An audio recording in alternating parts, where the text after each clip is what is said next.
Afternoon, fellow humanities students. My name is Carly Taylor, and let's get started with this presentation. First up, we have Hokusai's Under the Wave of Kanagawa. This is my absolute favorite painting because it has a very simplistic meaning. Nature above all. And something that I brought up in my discussion post about this painting, and you guys agreed with, that it was very easily interpreted. I feel like a lot of us came to the same conclusions about this painting. There wasn't a lot to debate. There wasn't a lot to read in between the lines.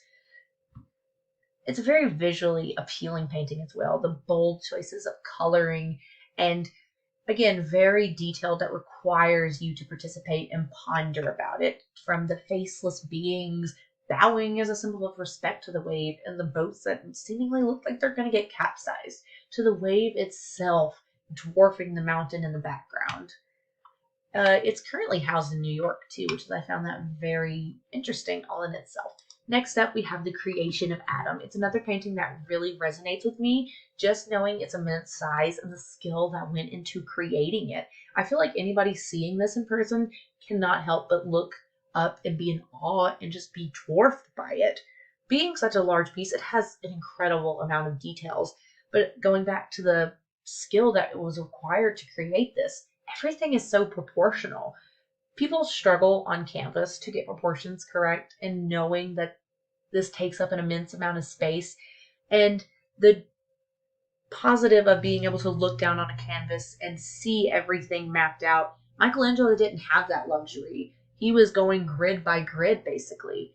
And it's very impactful knowing the intense work that went into creating this.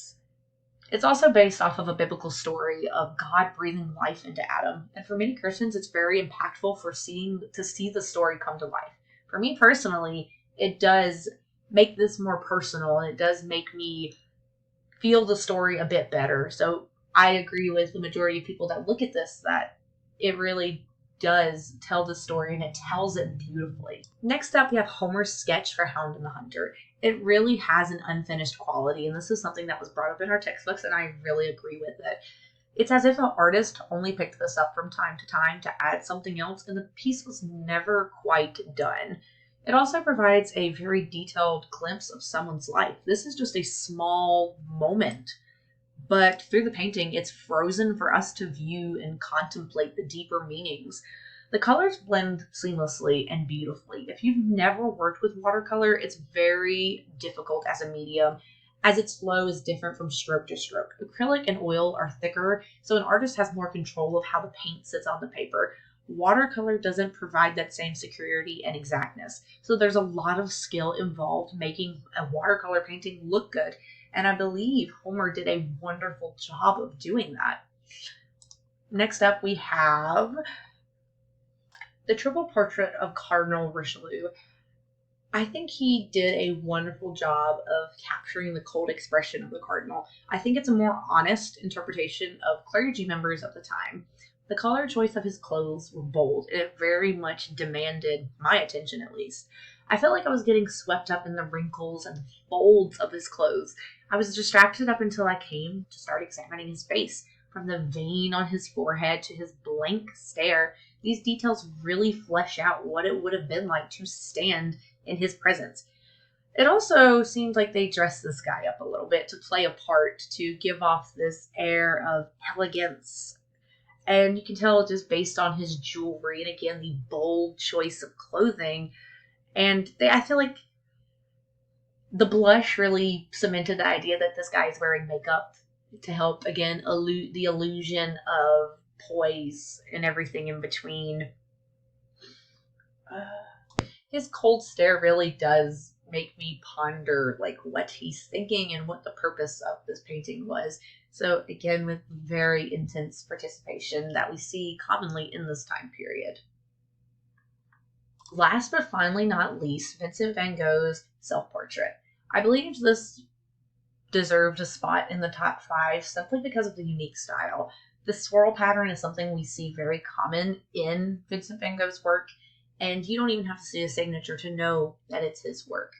Another reason that I really value this painting is the background knowledge on Vincent van Gogh's life. It was filled with struggle and strife, and his demise at the end of it was mysterious.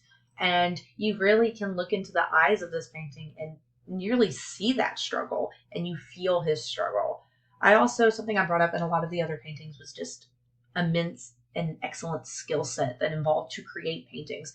It was unfortunate he wasn't really appreciated in his time as much as he should, because this painting has very limited colors, but yet it is a very great painting even.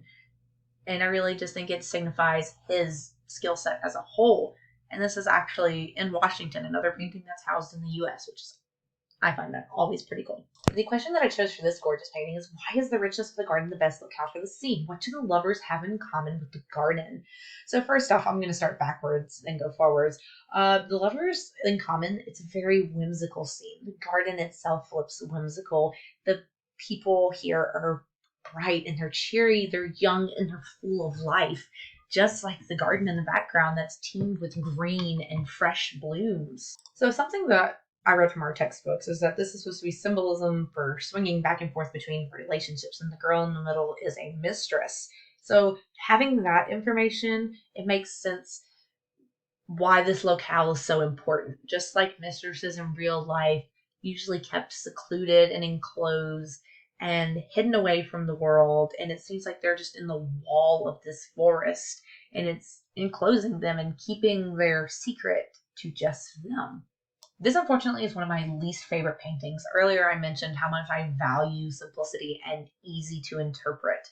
And while this is a gorgeous painting, it is very frustrating because with the background knowledge that the textbook provided, I was stuck examining every single detail, trying to figure out how anybody came to the conclusion at which they did. Math problem that leaves you scratching your head because you do not know how they got from point A to point B. This painting left me not only confused but very frustrating, knowing that I was supposed to get one thing from it and not getting that thing at all.